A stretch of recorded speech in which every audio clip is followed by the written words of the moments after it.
My dear students, I welcome you in this video. और आज हम लोग बात करने वाले हैं न्यूमेरिकल्स कैसे सॉल्व करना है रिफ्लेक्शन ऑफ लाइट चैप्टर के। जो मिरर से रिलेटेड न्यूमेरिकल्स हैं उनको कैसे अप्रोच करें, कैसे सॉल्व करें।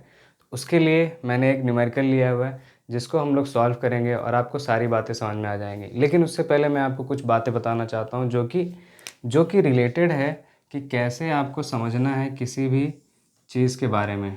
तो समझ लो, ये कॉनकेव मिरर के बारे में बात हो रही है तो मैं उसी के बारे में बताता हूँ आपको। आपको वो सब तो याद ही होगा, ये पोल होता है, ये फोकस होता है और ये सेंटर ऑफ कर्वेचर होता है राइट। और ये पोल और फोकस के बीच की जो लेंथ होती है उसी को हम क्या बोलते हैं, फोकल लेंथ बोलते हैं। ये भी आपको याद होगा, है ना। यहाँ से हमेशा इंसिडेंट रे जाती है। जब हम लेफ़्ट से इंसिडेंट रे भेज रहे हैं, मान लो ये ऐसे जा रही है। तो अब आपको कुछ बातें मैं बताने वाला हूँ। मान लो कि ऑब्जेक्ट कहाँ रखा है, यहाँ रखा है। तो जो जिस जगह पे ऑब्जेक्ट रखा है, तो ऑब्जेक्ट की लेंथ, किसी भी लेंथ को अगर मेजर करना होता है मिरर्स में, तो हमेशा हम पोल से चल के जाते हैं। कहाँ से चल के जाते हैं? पोल से। तो और इंसिडेंट रे किधर को जा रही है? इधर को जा रही है। तो देखो, पोल से जब हम चल के जा रहे हैं, पोल से ही चल के जाएंगे तभी डिस्टेंस कवर होगा। तो मान लो यहाँ से चलना शुरू हुए और यहाँ पहुँच गया मैं, ठीक है।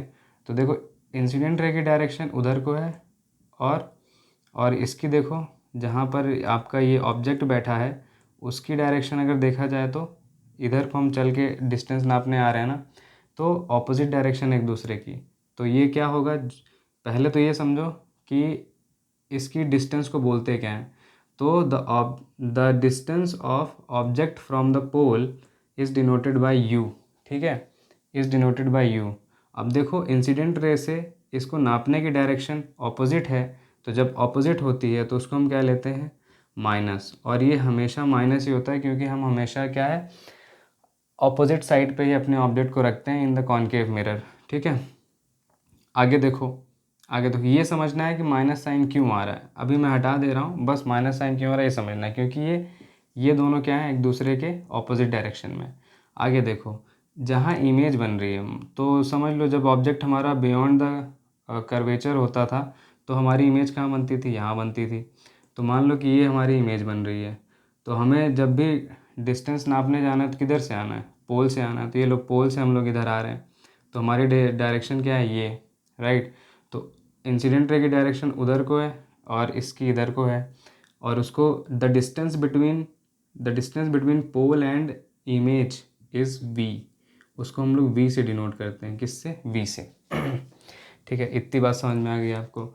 और देखो the distance between pole and focus is called focal length.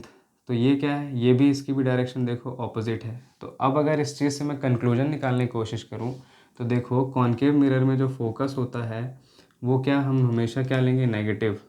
जो u यानी कि डिस्टेंस कहाँ है, ऑपोजिट लेंगे, क्योंकि देखो ना, इंसिडेंट रे की डायरेक्शन, इसकी डायरेक्शन, तो क्या हो गया, नेगेटिव। फोकल लेंथ की ऑलरेडी मैंने बता दी, ऑपोजिट डायरेक्शन नेगेटिव।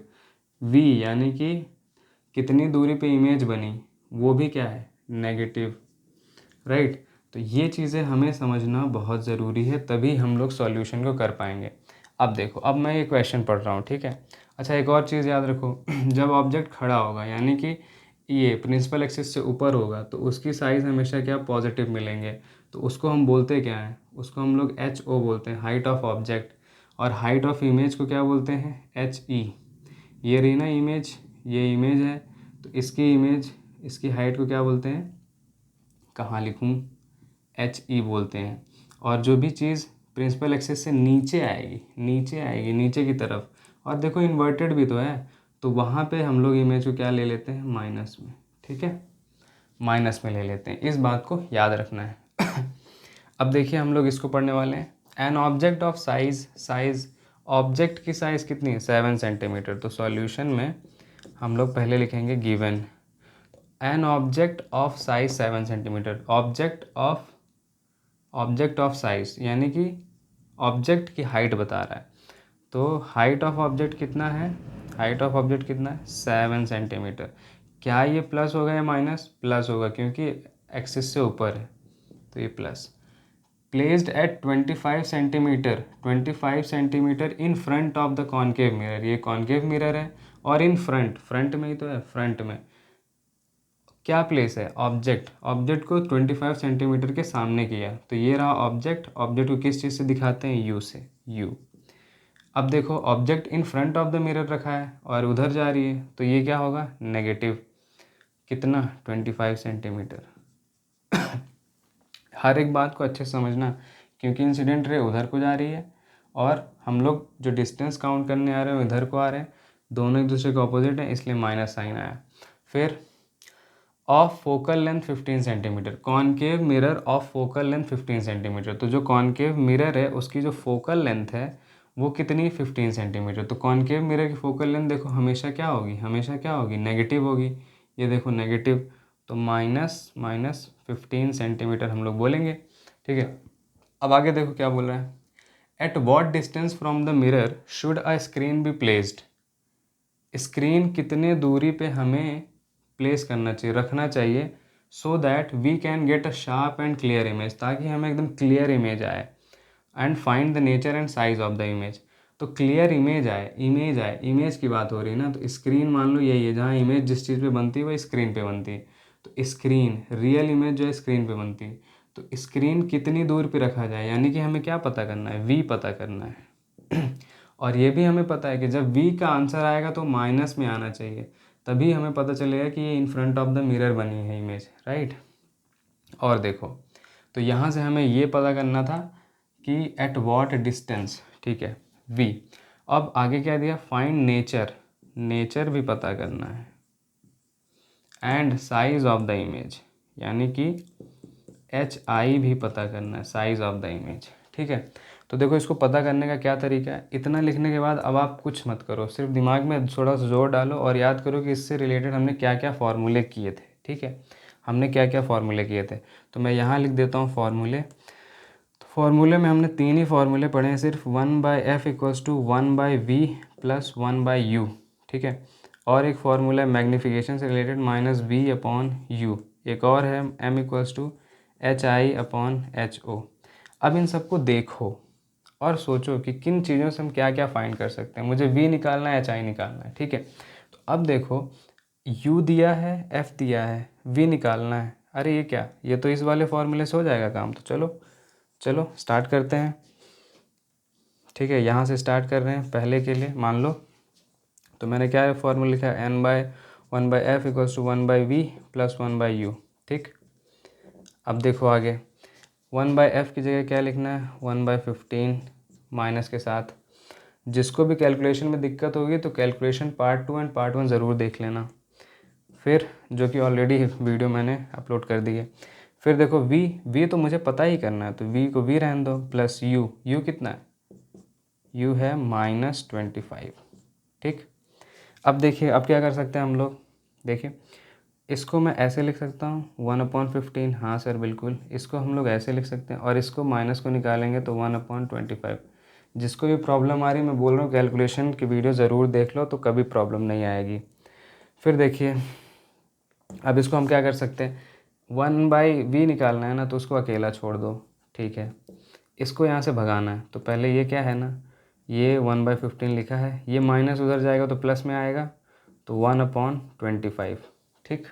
अब देखो इन दोनों का अगर हम LCM लेते हैं तो हमें अपॉन में 75 मिलेगा, और 25 3 होता है, और 15 5 75 होता है। LCM आप जैसे निकालते हो वैसे निकाल सकते हो, कोई दिक्कत नहीं है।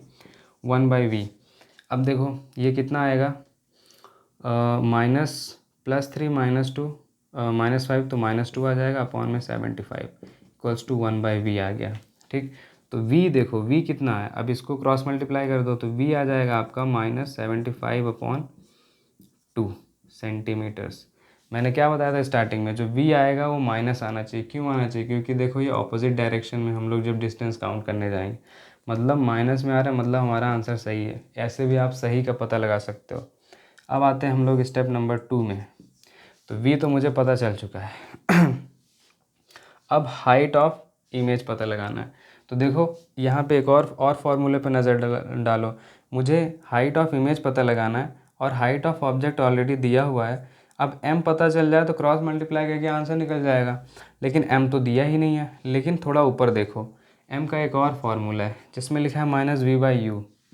तो माइनस वी बाई यू, ठीक है। तो यहाँ से u पता कर सकते हैं कैसे, मतलब m पता कर सकते हैं कैसे, u ऑलरेडी दिया है और v अभी अभी पता लगाया है। तो v कितना है, देखो माइनस v है -75/2। जिसको ये कैलकुलेशन नहीं आएगी वो लोग कैलकुलेशन वाली वीडियो ज़रूर देख लेना, ठीक है। ये इतना लिख दिया मैंने, और u कितना है -25। क्लियर। अब देखो मैंने आपको पिछली वीडियो में ऑलरेडी बता दिया कैसे इसको सॉल्व करना है, मैं कर रहा हूँ बस। माइनस से माइनस हम लोग कैंसिल कर सकते हैं आराम से, और देखो ये माइनस को बाहर ही रहने दो, और ये जो न्यूमरेटर है उसको 75/2 लिखो, इंटू अपॉन में कुछ नहीं मतलब 1 है, इसको पलट दो तो 1/25 आएगा। अब 25 बन जा 25 3 जा, तो ये आ गया -3/2, जिसे हम ये भी बोल सकते हैं -1.2 यानी कि 5 सेंटीमीटर। तो आप यहाँ पर अच्छे से देख सकते हो, कि हमारा जो मैग्नीफिकेशन आया है वो क्या आया, -1.5 सेंटीमीटर। लेकिन हमें सिर्फ मैग्नीफिकेशन में आके नहीं रुकना है, हमारा थर्ड स्टेप जो है, मतलब थर्ड स्टेप क्या, इसी में हमें मेन निकालना क्या था, HI। तो अब हम लोग फार्मूला लिखेंगे m = HI/HO, ठीक है। ये हमारा फार्मूला है, इसी को आगे बढ़ाएंगे तो देखो हमारा कितना आ रहा है, m कितना आ रहा है -1.5 आ रहा है, इक्वल्स टू HI कितना है वही तो मुझे पता करना है, और HO कितना है, 7। HO कितना है 7, ठीक है। HO कितना है 7। अब देखो यहीं पे HI जब आपको निकालना है इसको क्रॉस मल्टीप्लाई करो और आपका आ जाएगा -10.5 सेंटीमीटर। अब ये माइनस क्यों आ रहा है, माइनस ये शो कर रहा है कि जो इमेज है वो इन्वर्टेड है। ये देखो नीचे आ रही है ना, इमेज नीचे आ रही है, तो जो माइनस साइन है वो शो करता है कि वो इन्वर्टेड है। और देखो इमेज क्या हो गई है, इमेज बड़ी हो गई है। इमेज ऑब्जेक्ट 7 का था और हाइट ऑफ इमेज कितना दिखा रहा है 10.5 सेंटीमीटर। ये आंसर में आया है, ठीक है। तो अब देखो, अब इससे आप एक और चीज़ पता लगा सकते हो बहुत अच्छे से, कि कहाँ पर आप अपना डायग्राम भी आप चेक कर सकते हो, ठीक है। वो चीज़ चेक करने के लिए आप क्या करोगे, इनको अच्छे से देखो तो आपको HI पता चल चुका है कि इमेज जो है वो बड़ी हो चुकी है। देखो मैं बता रहा हूँ आपको, फोकल लेंथ कितना दिया है इसका, फोकल लेंथ कितना है 15। फोकल लेंथ अगर 15 है तो सेंटर ऑफ कर्वेचर इसके डबल होता है, यानी कि सेंटर ऑफ कर्वेचर कितना हो गया इन दोनों की, 30 होगी, 30 सेंटीमीटर हो गया, ठीक है।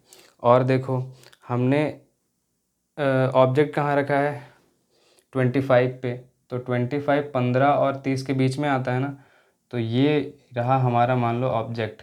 तो ऑब्जेक्ट हमने कहाँ रखा है, यहाँ पर बिटवीन C एंड F।